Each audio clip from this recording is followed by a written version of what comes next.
welcome to another video here on my channel. And in today's video, gagawa lang ako ng simple makeup tutorial. So starting off, I'll be using the Quick FX. This is the No Shine Mattifier. This is a light moisturizer, guys, but I use it as a primer as well.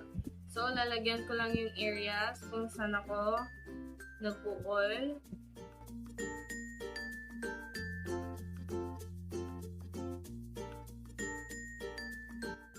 Okay, there we go. So, first things first, mata ko muna. For eyeshadow, I'll be using the Aikimuse. Wait lang. Sorry guys, sobrang dumi ng aking eyeshadow palette. Inisin ko lang. Okay, nawala yung ibang colors. Yung sulat. Pero this is the Aikimuse Sunset Eyeshadow Palette. So, these are the colors inside. So, the first color that I'll be dipping into is itong French Kiss. Dark brown. Hindi ako maglalagay ng concealer or whatnot sa mata ko, guys. So, ilalagay ko lang to sa gitna ng aking mata.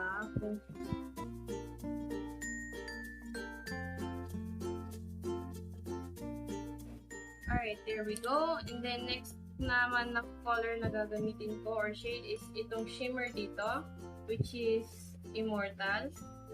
And I'll be using my finger to spread out lang yung kulay.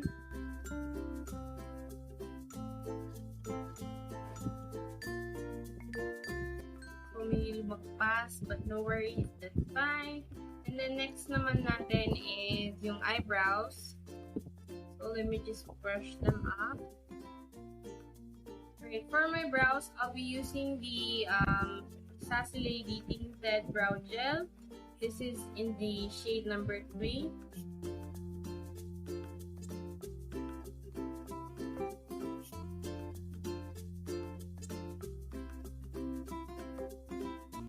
Alright, so yan. And then, after this, next naman natin is foundation. For foundation, meron ako neto. So, pinaghalo-halong foundation to dahil hindi ko makuha yung exact shade ko.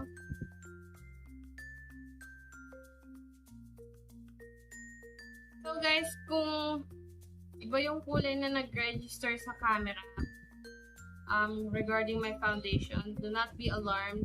I actually know. Hindi ko talaga alam kung paano ko hahanapin yung exact shade ng mukha ko. Alright, so meron akong concealer right here, and this is by the Maybelline Fit Me in the shade 35 Deep.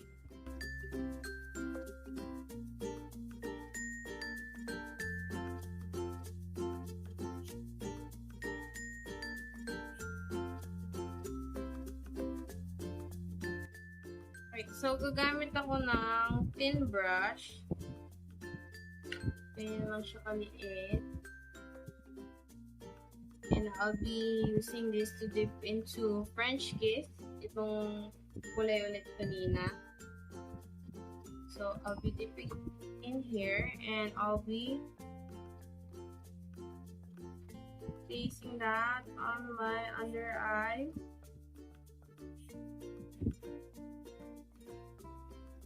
Alright, there we go, guys. And then after that, I'll be doing some contour. So for contour, I'll be using the Careline Go Getter palette. So ito yon, itong color dito. And then kukuha lang tayo ng brush. And then I'll start.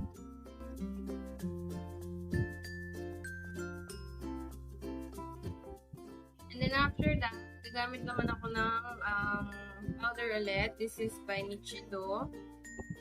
Ginamit ko kanina sa aking eyebrows.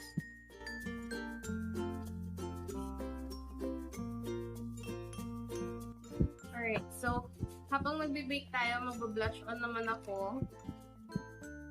For blush on, ano ba yun? I am using the Sace Lady blush on. This is in the shade number 4. Ayan siya. Wala kasi siyang name, guys, pero if you check Sace Lady's website, by numbers sila. So anyways, this is the color inside. Ayan siya. Parang siyang red-brown. Okay, so spread out ko lang to.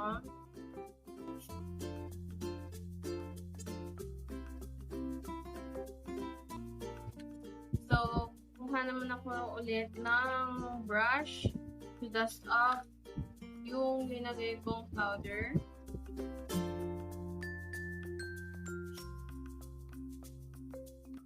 Next naman natin is highlights. For highlights, I will be using the one from the Careline Go Getter.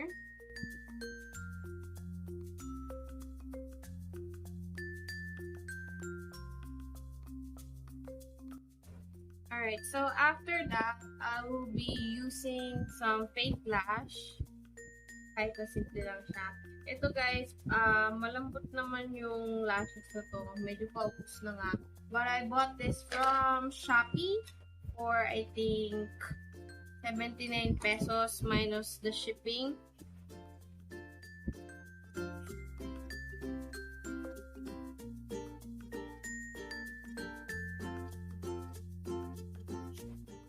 Alright guys, so both lashes are on. Habang pinatutuyo natin sila, next naman natin is lipstick. And for lipstick, I'll be using the Focallure. And this is in the shade Santorini. Yeah.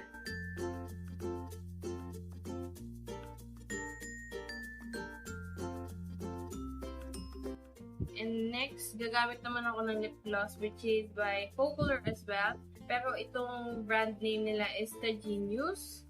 This is the shade Fashionista. So, lalagay lang natin yan on top of no lipstick kanina. So, yan siya guys. And our look is still not complete. Ano lang ako, mascara. This is by Sace Lady, which is the big volume eyelash mascara.